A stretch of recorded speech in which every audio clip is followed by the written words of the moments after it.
96ರಲ್ಲಿ. ಹೌದು 96 ಕರೆಕ್ಟ್ 96ನಲ್ಲಿ ಒಂದು ಅರ್ಜಿ ಕೊಡ್ತಾರೆ. ಏನಂತ ಅರ್ಜಿ ಕೊಡ್ತಾರೆ ಅಂತಂದ್ರೆ, ನನಗೆ ಮೈಸೂರು ತಾಲೂಕು ಕಸಬಾ ಹೋಬಳಿ ಕೆಸರೆ ಗ್ರಾಮದ ಸರ್ವೆ ನಂಬರ್ 462 ರಲ್ಲಿ 37 ಗುಂಟೆ ಮತ್ತು ಸರ್ವೆ ನಂಬರ್ 464ರಲ್ಲಿ 3 ಎಕರೆ 16 ಗುಂಟೆ ಕುಷ್ಕಿ ಜಮೀನು, ಒಟ್ಟು 4 ಎಕರೆ 13 ಗುಂಟೆ ಕುಷ್ಕಿ ಜಮೀನು ನನ್ನ ತಂದೆಯವರಿಂದ ಪಿತ್ರಾರ್ಜಿತವಾಗಿ ಬಂದಿದ್ದು. ದೇವರಾಜ್ ಬರೆದು ಇರೋದು ಇದು. ಪಿತ್ರಾರ್ಜಿತವಾಗಿ ಬಂದಿದ್ದು ಹಾಲಿ ನನ್ನ ಸ್ವಾಧೀನಾನುಭವದಲ್ಲಿ ಇದ್ದು, ನಾನು ಸದರಿ ಜಮೀನನ್ನು ನಂಬಿ ಕೃಷಿಯಿಂದ ಜೀವನ ನಿರ್ವಹಣೆ ಮಾಡುತ್ತಿದ್ದೇನೆ. ಮೇಲ್ಕಂಡ ಜಮೀನು ಬಿಟ್ಟು ನನಗೆ ಬೇರೆ ಎಲ್ಲಿಯೂ ಸಹಿತ ಯಾವುದೇ ವಿಧವಾದ ಜಮೀನು ವಗೈರೆ ಇರುವುದಿಲ್ಲ.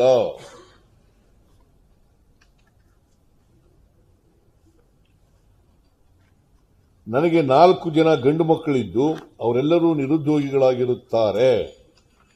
ಪ್ರಸ್ತಾವಿತ ಕುಷ್ಕಿ ಜಮೀನನ್ನು ಸುಮಾರು 10 ಹುಣಸೆ ಮರ, ಮಾವಿನ ಮರಗಳು 12, ಹೊಂಗೆ ಮರ ಸುಮಾರು 25, 10 ವರ್ಷದ ತೆಂಗಿನ ಮರ ಸುಮಾರು 12 ಇರುತ್ತವೆ.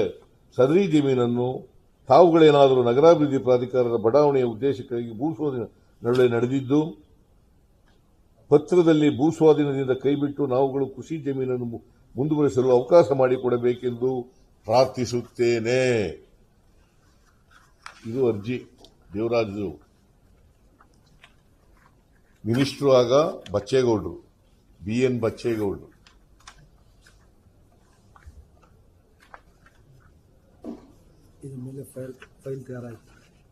ಆಮೇಲೆ ಇದ್ರ ಮೇಲೆ ಫೈಲ್ ಎಲ್ಲ ಪುಟಪ್ ಆಗಿ ಇದೆಲ್ಲ ಆಗುತ್ತೆ. ಆಗ ಡಿನೋಟಿಫಿಕೇಶನ್ ಮಾಡಲಿಕ್ಕೆ ಒಂದು ಸಮಿತಿ ಇರ್ತದೆ.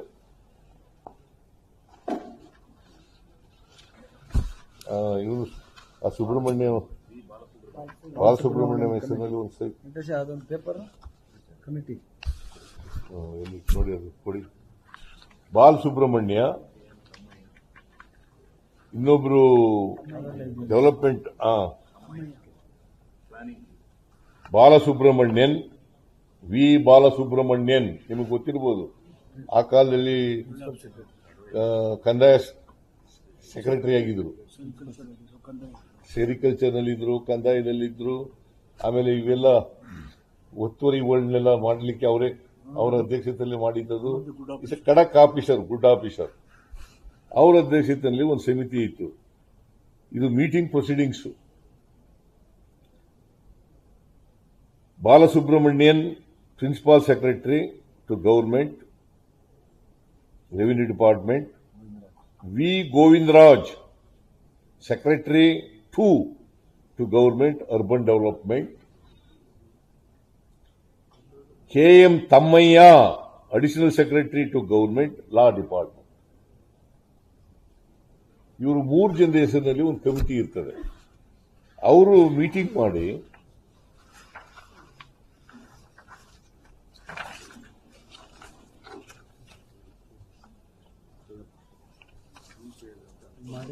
ಡಿನೋಟಿಫೈ ಮಾಡ್ತಾರೆ.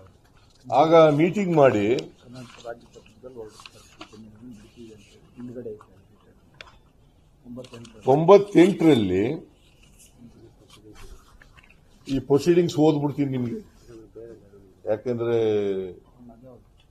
ಕನ್ಫ್ಯೂಷನ್ ಆಗಬಾರದು ನಿಮಗೆ. The committee noted that the Mysuru UDA in its meeting held on 24/7/1997 24/7/1997 has resolved to recommend to government to drop the acquisition proceedings in respect of land mentioned above, since this land is situated at one end of the scheme. One end of the scheme. ಕೊನೆಯಲ್ಲಿರ್ತದೆ ಯಾವುದೋ ಒಂದು ಕಡೆಗೆ. One end of the scheme.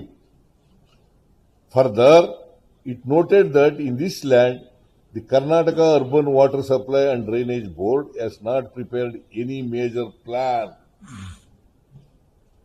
for their scheme.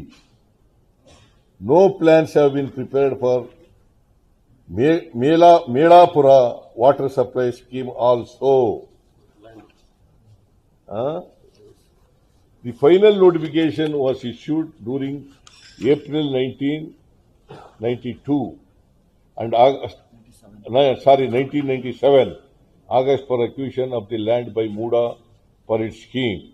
The award has been passed. No award. No award as per. No award has been passed yet, in view of the fact that if the land is denotified, the scheme will not get suffered, and no award has been passed, and also the KUWS and has not prepared any major plan in the land, and committee accepted the resolution of the Muda and recommended for denotification.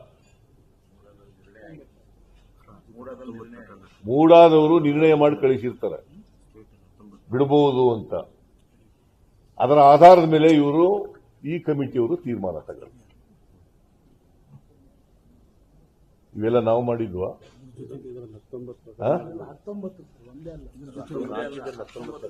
ಆಮೇಲೆ ಇದ್ರ ಜೊತೆಗೆ ಇನ್ನೂ ಈ ಕೆಸರೆ 464, 462 ಜೊತೆಗೆ ಇನ್ನೂ 18 ಪ್ರಕರಣಗಳನ್ನು ಬಿಟ್ಬಿಡ್ತಾರೆ ರಾಜ್ಯದ ಬೇರೆ ಬೇರೆ ಭಾಗಗಳಲ್ಲಿ. ಒಟ್ಟು 19 ಪ್ರಕರಣಗಳು, ಅದರಲ್ಲಿ ಇದು ಒಂದು. ಅದು ನೋಡಿ, ಅದು ಇದರಲ್ಲೇ 2 ಜಾಗ ಮೈಸೂರಲ್ಲಿ ಪುಟ್ಟಮ್ಮ ವೆಂಕಪ್ಪ ಅನ್ನೋದೊಂದು ನೀರಾವರಿ ಜೋಗ.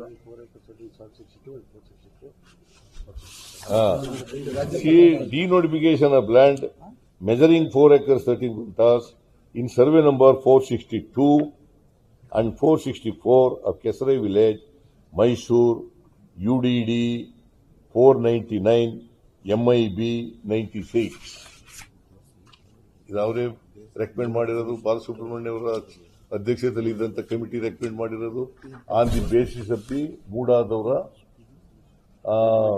ರೆಸಲ್ಯೂಷನ್ ಪ್ರಕಾರ ಮಾಡಿದ್ದಾರೆ. ಪುಟ್ಟಮ್ಮ ವೆಂಕಟಪ್ಪ ಅವ್ರದ್ದು ಬಿಡ್ತಾರೆ. ಆಮೇಲೆ ಇದ್ರ ಜೊತೆ 19, ಒಟ್ಟು 19 ಬಿಟ್ಟಿರ್ತಾರೆ. ಮೈಸೂರಿನಲ್ಲಿ ಪುಟ್ಟಮ್ಮನವ್ರದ್ದು ಕೂಡ ಬಿಟ್ಟಿರ್ತಾರೆ. ಆಮೇಲೆ ಮೂಡಾದ ರೆಸಲ್ಯೂಷನ್ ನೀವು ಓದ್ಬಿಡ್ತೀನಿ, ನಿಮ್ಗೆ ಗೊತ್ತಾಗ್ಲಿ ಅಂತ. ಮೇಲ್ಕಂಡ ಸರ್ವೆ ನಂಬರ್ಗಳ ಬಗ್ಗೆ ಏನು ಮೈಸೂರು ಗ್ರಾಮ ಸರ್ವೆ ನಂಬರ್ 462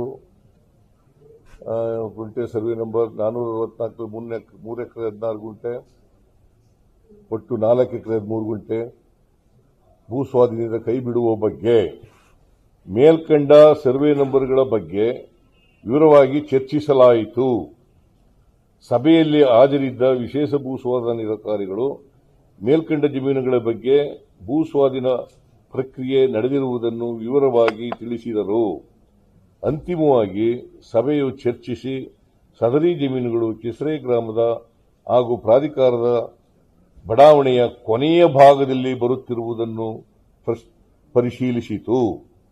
ಒಂದು ವೇಳೆ ಮೇಲ್ಕಂಡ ಸರ್ವೆ ನಂಬರ್ಗಳ ಭೂ ಸ್ವಾಧೀನದಿಂದ ಕೈಬಿಟ್ಟಲ್ಲಿ ಪ್ರಾಧಿಕಾರಕ್ಕೆ ಯಾವುದೇ ತೊಂದರೆಯಾಗದೆ ಇರುವುದನ್ನು ಮನಗಂಡು ಈ ಬಗ್ಗೆ ಅಂತಿಮವಾಗಿ ಮತ್ತೊಮ್ಮೆ ಪರಿಶೀಲಿಸಿ ಕರ್ನಾಟಕ ನಗರ ನೀರು ಸರಬರಾಜು ಮತ್ತು ಒಳಚರಂಡಿ ಮಂಡಳಿಯ ಕಾರ್ಯಪಾಲಕ ಅಭಿಯಂತರರು ಮತ್ತು ಪ್ರಾಧಿಕಾರದ ಸಂಬಂಧಪಟ್ಟ ಅಧಿಕಾರಿಗಳು ಜಂಟಿಯಾಗಿ ಸ್ಥಳ ತನಿಖೆ ಮಾಡಿ ಅರ್ಜಿದಾರರು ಜಮೀನುಗಳಲ್ಲಿ ವಾಟರ್ ಸಪ್ಲೈ ಪೈಪ್ಲೈನ್ಗಳು ಹಾದು ಹೋಗುವ ಸಾಧ್ಯತೆ ಇಲ್ಲ.